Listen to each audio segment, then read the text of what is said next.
ਕਹਿੰਦੇ ਜੇ ਸੱਚ ਮਰਦਾ ਨਹੀਂ ਨਾ ਤਾਂ ਉਹਨੂੰ ਝੂਠ ਬਣਾ ਕੇ ਮਾਰ ਦਿਓ, ਛੇਤੀ ਮਰ ਜਾਏਗਾ। ਇਹੀ ਗੱਲ ਹੋਈ ਅਰਵਿੰਦ ਕੇਜਰੀਵਾਲ ਨਾਲ। ਕੀ ਹੈ ਪੂਰੀ ਅਪਡੇਟ? ਇਸ ਤੋਂ ਪਹਿਲਾਂ ਅੱਗੇ ਵਧੀਏ, ਜਿਹੜੇ ਦੋਸਤ ਸਾਡੇ YouTube ਚੈਨਲ ਤੇ ਨਵੇਂ ਜੁੜੇ ਨੇ, ਚੈਨਲ ਦੇ ਸਾਹਮਣੇ ਲੱਗੇ ਸਬਸਕ੍ਰਾਈਬ ਬਟਨ ਨੂੰ ਦਬਾ ਲੈਣ, ਬੈਲ ਆਈਕਨ ਨਾਲ ਤੇ ਜ਼ਰੂਰ ਸੈੱਟ ਕਰ ਲੈਣ ਤਾਂ ਜੋ ਹਰ ਇੱਕ ਵੀਡੀਓ ਦੀ ਅਪਡੇਟ ਉਹਨਾਂ ਤੱਕ ਸਾਡੀ ਸਭ ਤੋਂ ਪਹਿਲਾਂ ਪਹੁੰਚ ਸਕੇ।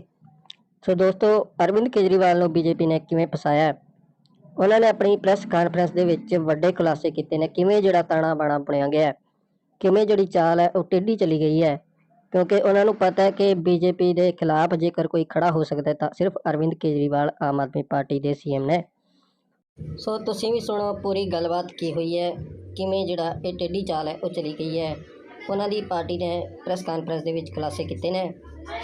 स्टेटमेंट्स पर्याप्त हैं कि आप एक सिटिंग चीफ मिनिस्टर को गिरफ्तार कर लें, और उन्हें 4 स्टेटमेंट्स के बारे में पूरी तरह से विस्तार से कोर्ट में बताया। एक स्टेटमेंट शरद रेड्डी के विषय में है, और शरद रेड्डी की पिता की जो कंपनी है औरबिंदो फार्मा और उनकी सब्सिडरी ने किस तरीके से मनी लॉन्ड्रिंग में गिरफ्तार होने के बाद 55 करोड़ रुपए दिए, ये हमने आपको बताया। आज हम शरद रेड्डी के बाद 2 और गवाहों के विषय में आपको बताएंगे, और बताएंगे कि उनकी गवाही किस तरीके से ईडी ने ली है और किस तरीके से ये पूरा का पूरा केस एक फ्रॉड पर आधारित है, एक एक्सटॉर्शन रैकेट पे आधारित है। मैं बात कर रहा हूं मगुंटा श्रीनिवासुलु रेड्डी एमएसआर के विषय में और उनके बेटे राघव मुगुंटा के विषय में। तो मुख्यमंत्री जी ने कोर्ट में बताया था, एमएसआर ने अपने ऑफिस से, मुख्यमंत्री जी के ऑफिस से अपॉइंटमेंट मांगी कि मैं एक मुख्यमंत्री से एक सांसद के तौर पे मिलना चाहता हूं। 10 दिन बाद उनको अपॉइंटमेंट मिली। 16 मार्च 2021 को 4:30 बजे मुख्यमंत्री कार्यालय में ये थोड़ी सी देर के लिए मुख्यमंत्री जी से मिले। मुख्यमंत्री जी को इन्होंने कहा कि मैं मेंबर ऑफ पार्लियामेंट हूं, मेरी फैमिली एक ट्रस्ट चलाती है, मुझे उस ट्रस्ट के लिए जमीन चाहिए। मुख्यमंत्री जी ने कहा जमीन एलजी के अधीन आती है, लिहाजा आप मुझे रिक्वेस्ट लेटर दे दीजिए, मैं फॉरवर्ड कर दूंगा। सिर्फ इतनी सी बात हुई है, एक मेंबर ऑफ पार्लियामेंट की एक सिटिंग चीफ मिनिस्टर से, और वो भी ऑफिशियल मीटिंग हुई है, बाकायदा अपॉइंटमेंट लेके हुई है। इसके बाद ये मामला दर्ज किया जाता है, और 16 सितंबर 2022 को इनके यहां छापा पड़ता है, इनके ठिकानों पे छापा पड़ता है।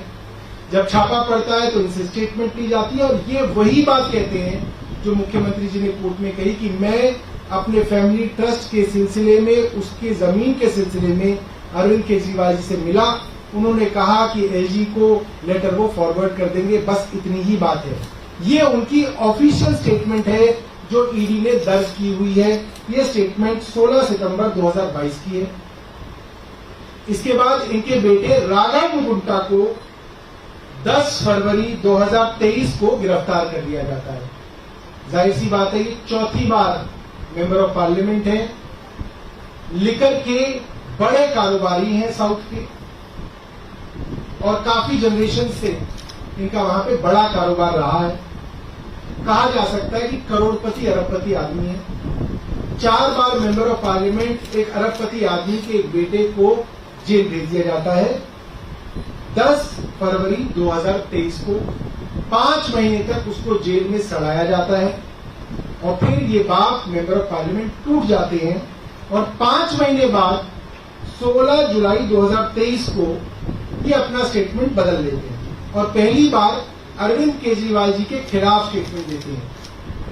जब ये 16 जुलाई को स्टेटमेंट अरविंद जी के खिलाफ देते हैं, तो 18 जुलाई को इनके बेटे की बेल हो जाती है, वो छूट जाता है, और फिर वो 3 अक्टूबर 2023 को वो सरकारी गवाह बनके अपना माफीनामा ले लेता है।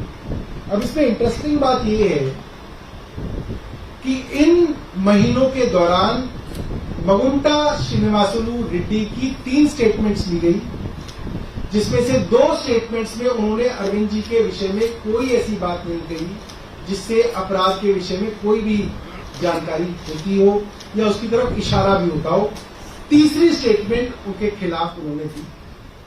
उनके बेटे राघव की 7 स्टेटमेंट्स रिकॉर्ड हुई हैं, 7। उसी एजेंसी ने 7 बार उनकी गवाही ली। 6 स्टेटमेंट्स में वो कोई ऐसी बात नहीं कहता, वो वही बात रिपीट करता है जो अरविंद केजरीवाल कह रहे हैं कि मेरे पिता जमीन के काम से अरविंद केजरीवाल से मिले। मगर जब 7वीं स्टेटमेंट में वो अरविंद केजरीवाल को इंडाइट करता है तो उनकी बेल हो जाती है और उनको सरकारी गवाह बना दिया जाता है। हमने आपको शरद रेड्डी के विषय में बताया था कि शरद रेड्डी का भारतीय जनता पार्टी से क्या रिश्ता है। शरद रेड्डी मनी लॉन्ड्रिंग में गिरफ्तार होने के बाद 55 करोड़ रुपए भारतीय जनता पार्टी को इलेक्टोरल बॉन्ड से देते हैं। सबके मन में सवाल था कि भाई 4 में से 1 गवाह का तो अरविंद केजरीवाल जी ने बता दिया, बाकी गवाहों का कौन बताएगा। तो आज हम मुगुंटा रेड्डी और उनके बेटे राघव मुगुंटा रेड्डी के बारे में आपको बता रहे हैं। कल एनडीए यानी कि प्रधानमंत्री जी की जो अलायंस है एनडीए, उसके घटक दल टीडीपी ने उनको अपना मेंबर ऑफ पार्लियामेंट बनाने के लिए उम्मीदवार बना दिया है। यानी कि प्रधानमंत्री मोदी और पूरी की पूरी भारतीय जनता पार्टी अब अरविंद केजरीवाल जी के खिलाफ जो मुख्य गवाह है उनके परिवार के लिए वोट मांगेंगे। हमारा सवाल है ये रिश्ता क्या कहलाता है। हर आदमी जो अरविंद केजरीवाल के खिलाफ इतने दबाव के बाद, जेल डालने के बाद गवाही देता है, वो कहीं ना कहीं भारतीय जनता पार्टी से सीधा जुड़ा हुआ है। ऐसा नहीं कि कोई दूर का रिश्ते नाता करके जुड़ा हुआ है, सीधा जुड़ा हुआ है। एमएसआर को भारतीय जनता पार्टी के एनडीए के टीडीपी ने अपना उम्मीदवार बनाया है और वो पिछले कई दिनों से वहां पे कैंपेनिंग कर रहे हैं। तो हम जिस तरीके से अरविंद केजरीवाल जी ने कोर्ट में कहा था, शरद रेड्डी की कंपनी ने 55 करोड़ रुपए आरोपी बनने के बाद भारतीय जनता पार्टी को दिए, इसकी जांच भी ईडी करे। तो मुझे लगता है कि ये चीज भी ईडी रिकॉर्ड पे लेके आए कि ये राघव मगुंटा और इनके पिता मगुंटा श्रीनिवासुलु रेड्डी दोनों भारतीय जनता पार्टी और एनडीए से सीधा संबंधित है। इस चीज की जांच भी ईडी करे। मैं समझता हूं वर्षों से इन लोगों के एक दूसरे को फोन कॉल्स जो हैं वो मौजूद होंगे, इन लोगों का रिश्ता मौजूद होगा। इसके अंदर छोटी मोटी भी इन्वेस्टिगेशन होगी तो सब दूध का दूध पानी का पानी साफ हो जाएगा। बहुत धन्यवाद। आतिशी जी अपनी बात करेंगी।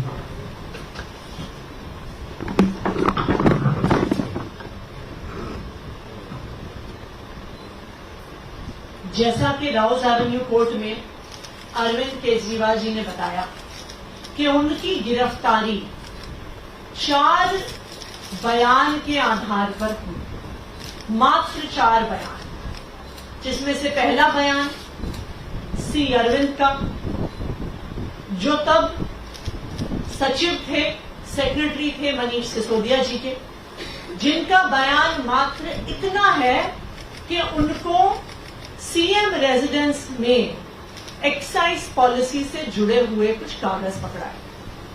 सी अरविंद का बयान कहीं पर भी नहीं कहता कि अरविंद केजरीवाल जी ने पैसे लिए, किसी ने अरविंद केजरीवाल जी को पैसे दिए।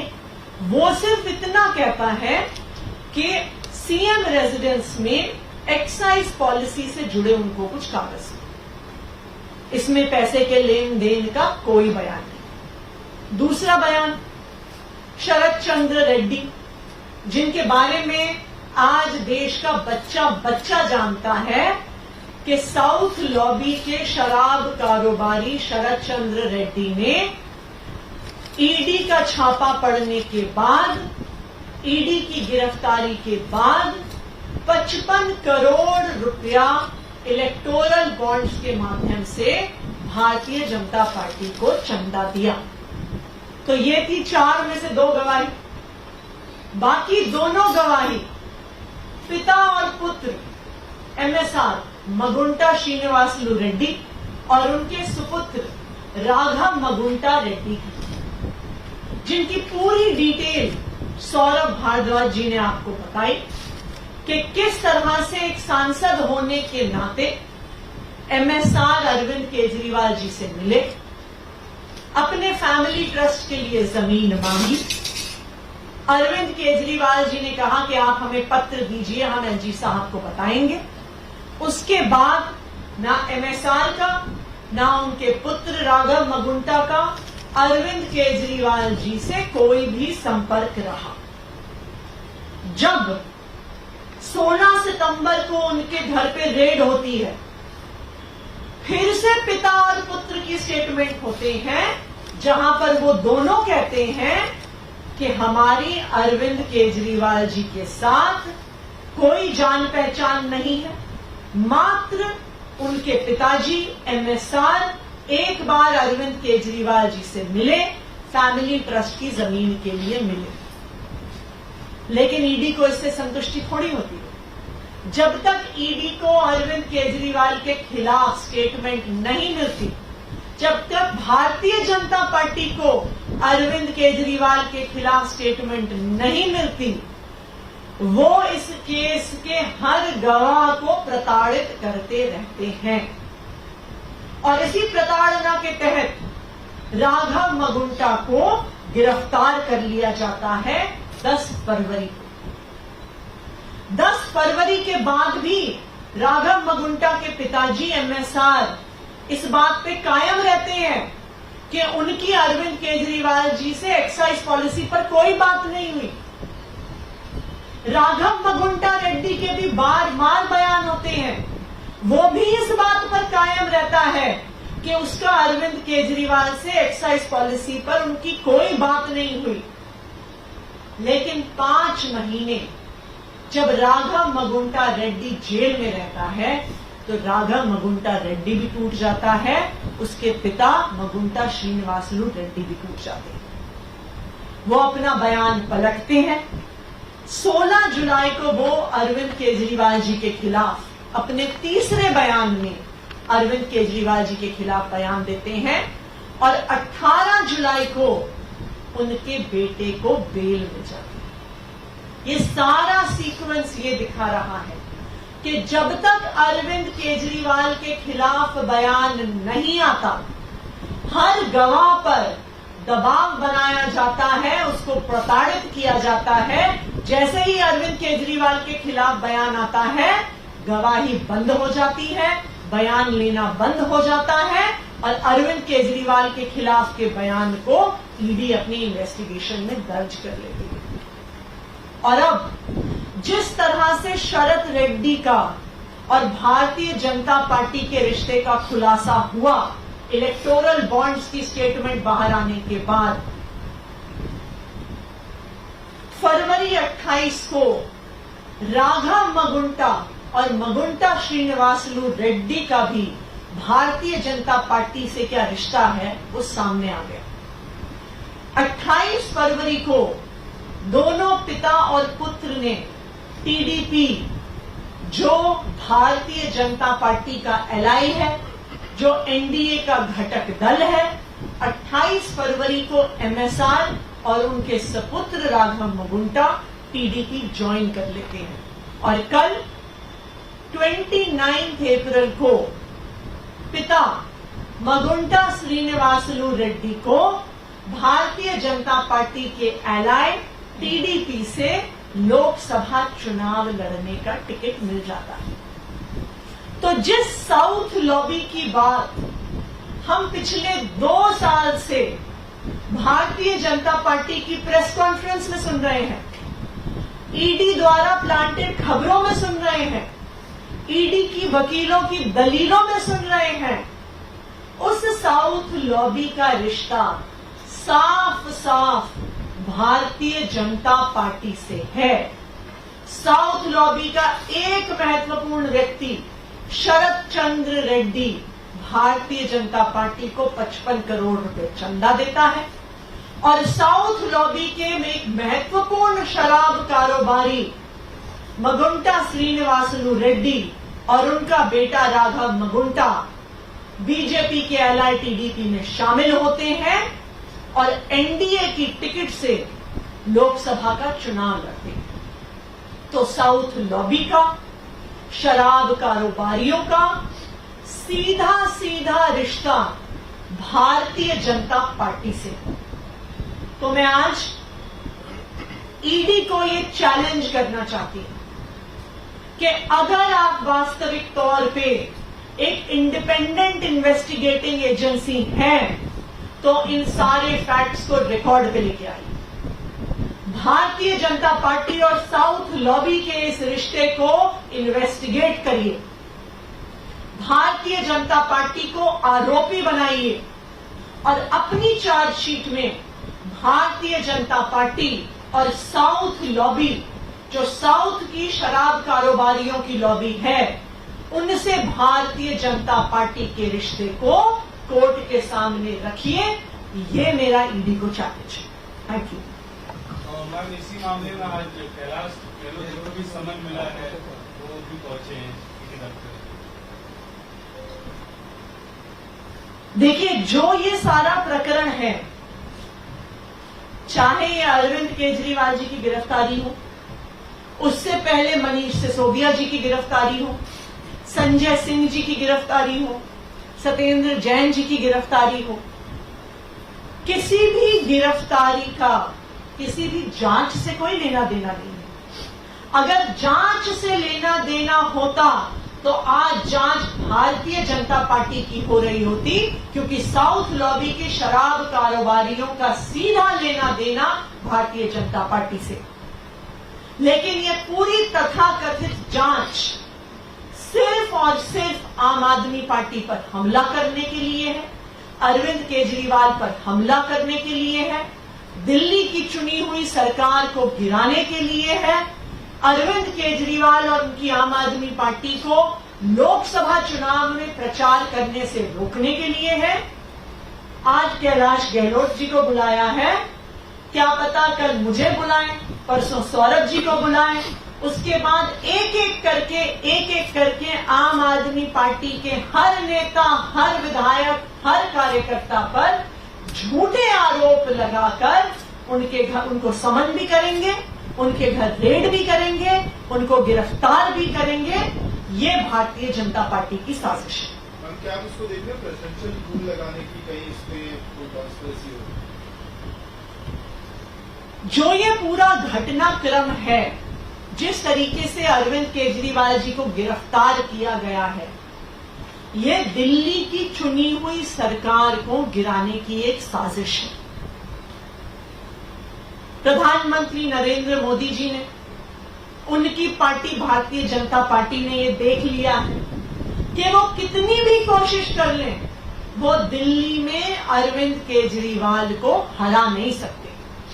एक के बाद एक, चाहे 2015 का चुनाव हो, 2020 का चुनाव हो, पिछले साल का MCD का चुनाव हो, भारतीय जनता पार्टी ने ये देख लिया है कि हर षड्यंत्र के बाद भी वो अरविंद केजरीवाल को हरा नहीं सकते, और इसीलिए वो पिछले दरवाजे से, चोर दरवाजे से साजिश कर रहे हैं कि अरविंद केजरीवाल की सरकार को गिराया जाए।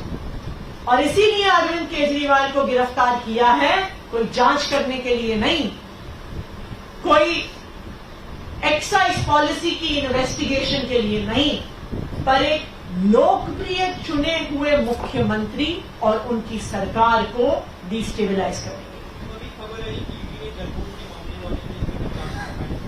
लिए। मैंने तो आपको कहा ही कि आज कैलाश गहलोत जी को बुलाया है, कल मुझे बुलाएंगे, परसों सौरभ जी को बुलाएंगे, उसके बाद हमारे पंकज गुप्ता जी को बुलाएंगे। एक एक करके आम आदमी पार्टी के हर नेता को समन भी किया जाएगा, चार्जशीट भी किया जाएगा, गिरफ्तार भी किया जाएगा। लेकिन मैं भारतीय जनता पार्टी को ये बता दूं कि हम आपकी धमकियों से डरने वाले नहीं हैं। हम जेल जाने से नहीं डरते, तुम हमें फांसी पे टांग लो, हम उससे भी नहीं डरते। आम आदमी पार्टी का हर नेता, हर कार्यकर्ता अपनी आखिरी सांस तक इस देश के संविधान के लिए, इस देश में लोकतंत्र को बचाने के लिए लड़ता रहे। मेरा आखिरी सवाल है, कांग्रेस ने आज पीसी की है कल की रैली के लिए। जयराम रमेश ने बहुत स्पेसिफिकली कहा कि ये इंडिविजुअल सेंट्रिक रैली नहीं है, किसी पार्टी विशेष की रैली नहीं है, डेमोक्रेसी बचाने की रैली। तो आपके नैरेटिव से हट के कांग्रेस एक दूसरा नैरेटिव पुश कर रही है। देखिए, इंडिया अलायंस के सारे घटक दल अरविंद केजरीवाल जी की गिरफ्तारी के विरोध में एकजुट हैं। जिस दिन अरविंद केजरीवाल जी की गिरफ्तारी हुई, इनफैक्ट ईडी द्वारा उनकी गिरफ्तारी से पहले ही, जब उनके घर पे रेड चल रही थी, तभी कांग्रेस के, दिल्ली के कांग्रेस के वरिष्ठ नेता वहां पर अरविंद केजरीवाल जी के घर के बाहर मौजूद थे।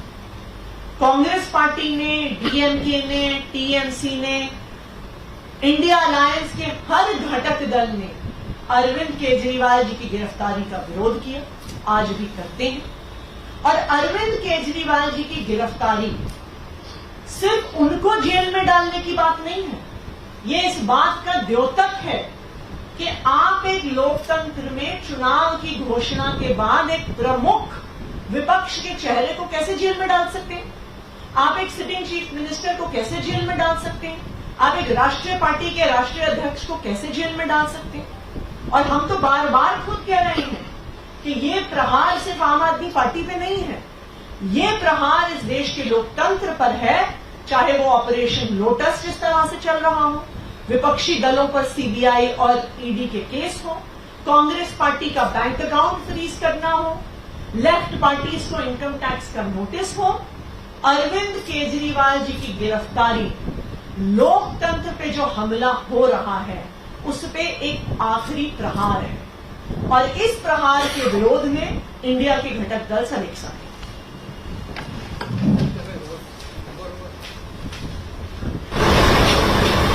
राउज एवेन्यू कोर्ट के अंदर कोर्ट से कहा कि बेसिकली उनके खिलाफ 4 ऐसी गवाही हैं, 4 लोगों की ऐसी स्टेटमेंट्स हैं। और अरविंद केजरीवाल जी की गिरफ्तारी सिर्फ उनको जेल में डालने की बात नहीं है, ये इस बात का द्योतक है कि आप एक लोकतंत्र में चुनाव की घोषणा के बाद एक प्रमुख विपक्ष के चेहरे को कैसे जेल में डाल सकते हैं? आप एक सिटिंग चीफ मिनिस्टर को कैसे जेल में डाल सकते हैं? आप एक राष्ट्रीय पार्टी के राष्ट्रीय अध्यक्ष को कैसे जेल में डाल सकते हैं? और हम तो बार बार खुद कह रहे हैं कि ये प्रहार सिर्फ आम आदमी पार्टी पे नहीं है, ये प्रहार इस देश के लोकतंत्र पर है। चाहे वो ऑपरेशन लोटस जिस तरह से चल रहा हो, विपक्षी दलों पर सीबीआई और ईडी के केस हो, कांग्रेस पार्टी का बैंक अकाउंट फ्रीज करना हो, लेफ्ट पार्टीज को इनकम टैक्स का नोटिस हो, अरविंद केजरीवाल जी की गिरफ्तारी लोकतंत्र पे जो हमला हो रहा है उस पे एक आखिरी प्रहार है। और इस प्रहार के विरोध में इंडिया के घटक दल सब एक साथ हैं।